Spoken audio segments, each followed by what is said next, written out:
যদি আমার কোনো কথায় বা ভাষায় কোনো ভুল ত্রুটি হয়ে থাকে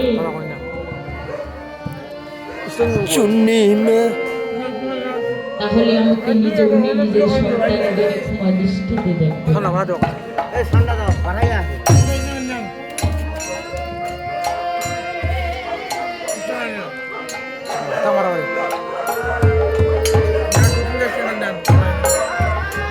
তাই বলছে জলজালবলক্ষণে স্থাপন বিংশতি ক্রিমিয়া রুদ্র সংখ্যক দক্ষিণাং 10 লক্ষ কম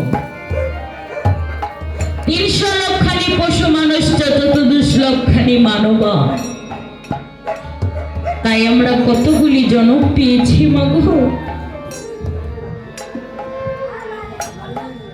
300 লক্ষানি পশু মানুষ চতুর্দশ লক্ষানি মানব।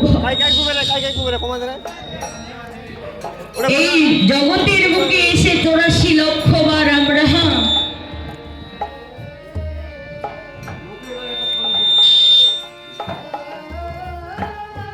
এই পৃথিবীর বুকে এসে এই পৃথিবীতে চারপাশে ঘুরতে ঘুরতে 84 লক্ষ বার ঘুরেছি বাবা।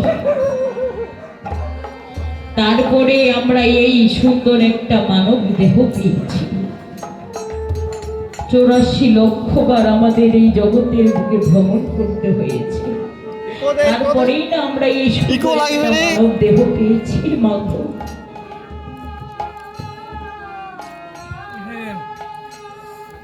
300 লক্ষ বার পশু মানুষ আর 14 লক্ষ বার মানব হয়েছে।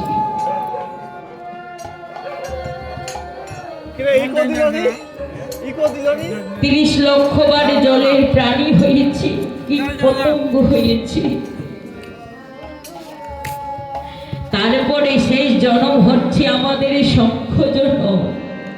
আর যেদিন আমরা এই শঙ্খকুলে জন্ম পেলাম সেদিন আমরা ওই জলজ প্রাণী থেকে মুক্তি হয়ে গেলাম। তারপরে শেষ জন্ম হচ্ছে বৃক্ষ জন্ম। 20 লক্ষ বার আমরা বৃক্ষকুলে জন্ম পেয়েছি মাগো। এই বৃক্ষকুলে জন্ম পেতে পেতে অবশেষে আমরা কি জন্ম পেলাম? তুলসী বৃক্ষ হয়ে জন্ম নিলাম। আর যেদিন সেই তুলসী বৃক্ষ আমার গোবিন্দ সেবায় নিবেদন হলো, আর যেদিন গোবিন্দের সেবায় ভোগের থালায় তুলসী পাতা নিবেদন হলো, সেদিন হতেই আমরা এই বৃক্ষকুল থেকে উদ্ধার হলাম। জয় জয় নিতাই।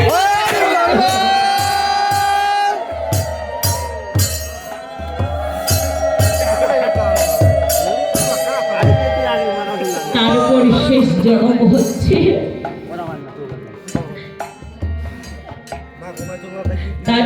শেষ জন্ম হচ্ছে আমাদের পশুকুলের জন্ম।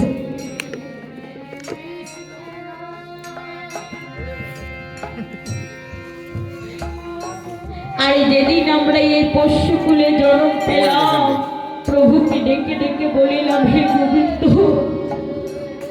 হে প্রভু, হে দয়াময়,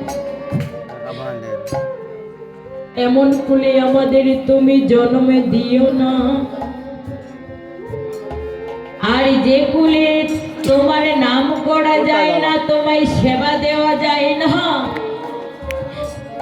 আর তুমি আমাদের এমন করে জন্ম দিও না। তুমি সুন্দর একটা আমাদের মানব কুলে জন্ম দাও, যে কুলে জন্ম পেলে তোমার নাম করা যায়, তোমায় দোহাই তুমি আমাদের এমন